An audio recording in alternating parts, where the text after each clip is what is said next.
এক হুজুর আর এক হুজুরকে ঠেলাঠেলি শায়েখ আহমদুল্লাহর বিরুদ্ধে মামলা করেছে তাহিরি। এখন তাহিরের বিরুদ্ধে মামলা করার জন্য প্রস্তুতি নিচ্ছে বাংলাদেশের হাজারো আলেম। কারণ তার তো ওই যে শিরকিমূলক কথা, মাজার পূজা ইত্যাদি ইত্যাদি অসংখ্য, যেগুলো এই মসজিদের ভিতরে বলা মোটেও ঠিক নয়। আমাদের আলেমদের মধ্যেই অনেক ঠেলাঠেলি আছে, আমাদের হুজুরদের মধ্যেই ঠেলাঠেলি আছে। রিসেন্টলি আপনারা হয়তো বা দেখেছেন কিনা জানি না, আমার দেশের একজন ইসলামিক স্কলার শায়েখ আহমদুল্লাহ হাফিজাহুল্লাহ, বাংলার অন্যতম একটা আলেম দ্বীন, মুহাক্কিক আলেমদের যারা ফার্স্ট লেভেল কাতারের আলেমদের তিনি একজন। তার একটি বক্তব্যকে নিয়ে আমার বাংলাদেশের আর একজন বক্তা আছে, নাম হলো গিয়াসউদ্দিন তাহিরি। এ নামটাও সবারই জানা আছে। ছোট্ট একটা বক্তব্যের সামান্য একটু ভুলকে কেন্দ্র করে গিয়াসউদ্দিন তাহিরি মামলা করলো আহমদুল্লাহ, শায়েখ আহমদুল্লাহর বিরুদ্ধে। এক হুজুর আর এক হুজুরের বিরুদ্ধে মামলা আমাদের দেশে কিন্তু আছে না? এক হুজুর আর এক হুজুরের বিরুদ্ধে কিন্তু মামলা আছে।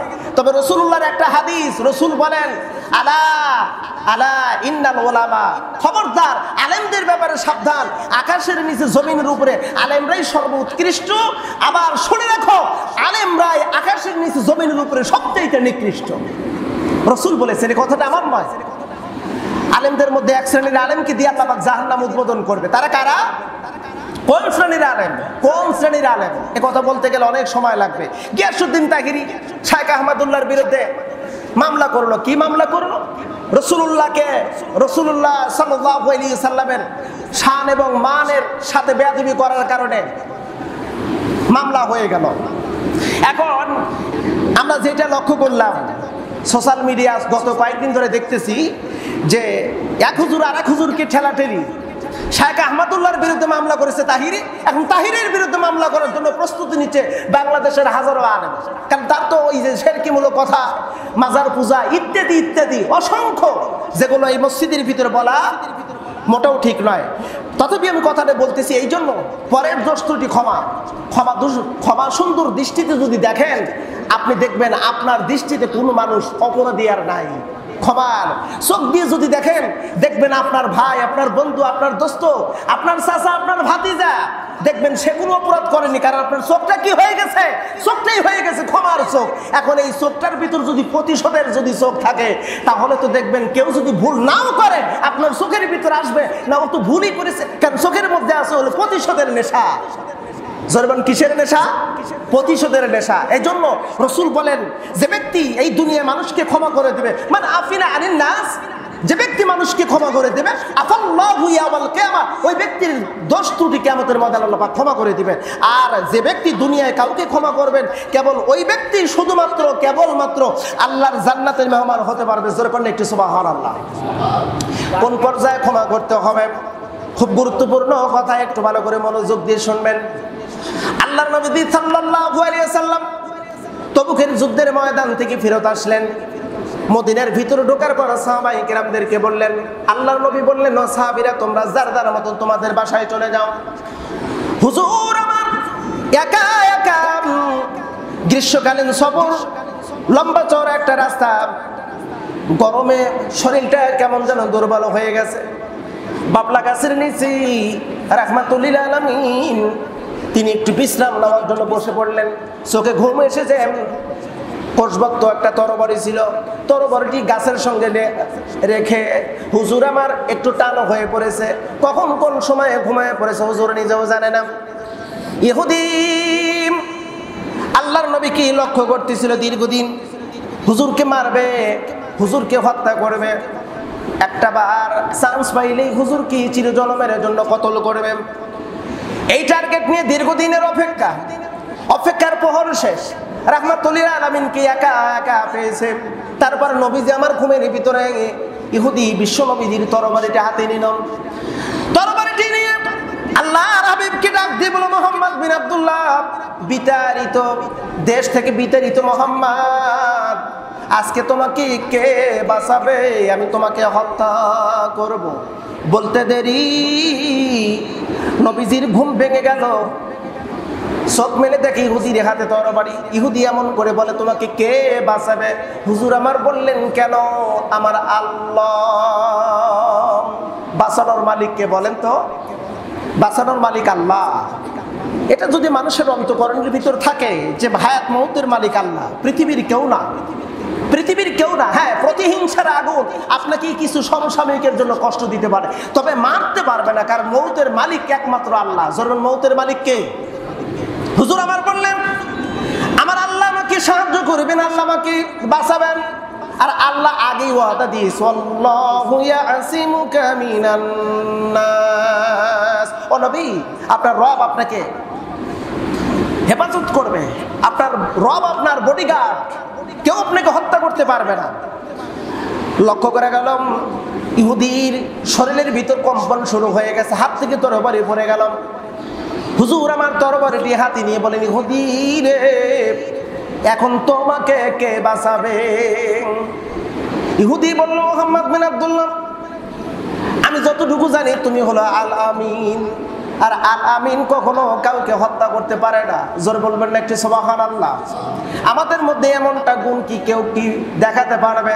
আমাকে আপনাকে হত্যা করতে আসছে, হত্যা করতে এসে সে নিজেই বিপদে পড়ে গেছে, আমরা তাকে বাঁচাবো নাকি মারবো? বলে সুযোগ তো পাই না রে, এই সুযোগটা কাজে লাগাই। আল্লাহর হাবিব ক্ষমা করে দিলেন আর বললেন, ইহুদি যা, আমি ক্ষমা করে দিলাম।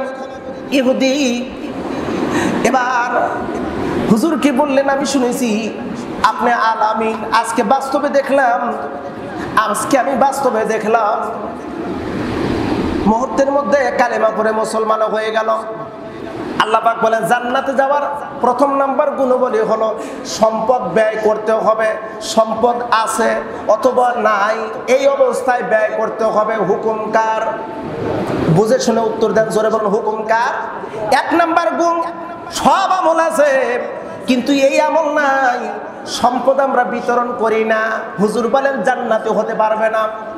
লা ইয়াদখুলুল জান্নাত বাখিল, লা ইয়াদখুলুল জান্নাতুল বাখিলুন, কৃপণ ব্যক্তি জান্নাতে যাবে না।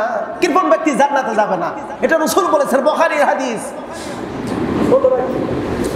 কৃপণ ব্যক্তি জান্নাতে যাবে না, এক নাম্বার। দ্বিতীয় নাম্বার হলো রাগ দমন করতে হবে। রাগ রাগ কথায় কথায় রাগ হয় এমন মানুষ সমাজের ভিতরে কিন্তু অনেক আছে, ভালো হোক মন্দ হোক কথাই কওয়া যায় না, লোকটার নামই হলো রাগী লোক।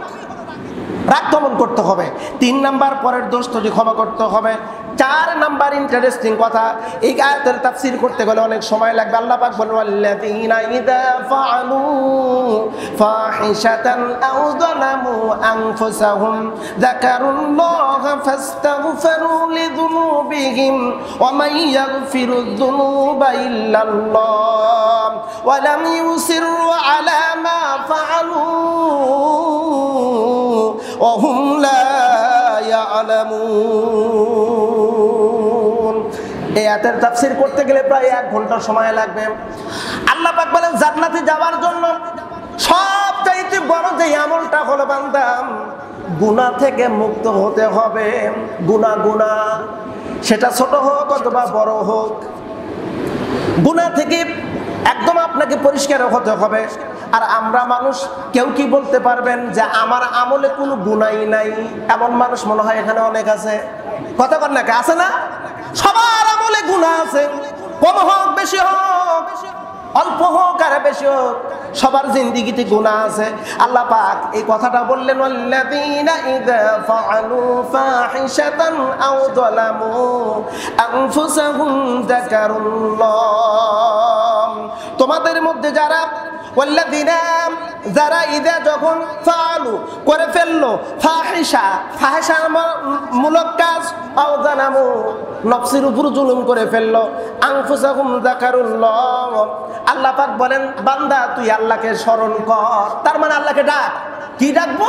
আল্লাহ আমার গুনাহ তুমি মাফ করে দাও, আল্লাহ তুমি আমার গুনাহ মাফ করে দাও। ফাস্তাগফিরু লিযুনুবিহিম, আর গুনার জন্য ইস্তেগফার করবে। ওয়া মান ইয়াগফিরুয যুনুবা ইল্লাল্লাহ, আল্লাহ ছাড়া কে আছে গুনাহ মাফ করতে পারে? তার মানে গুনাহ মাফ করনেওয়ালা কে? তিনি কে?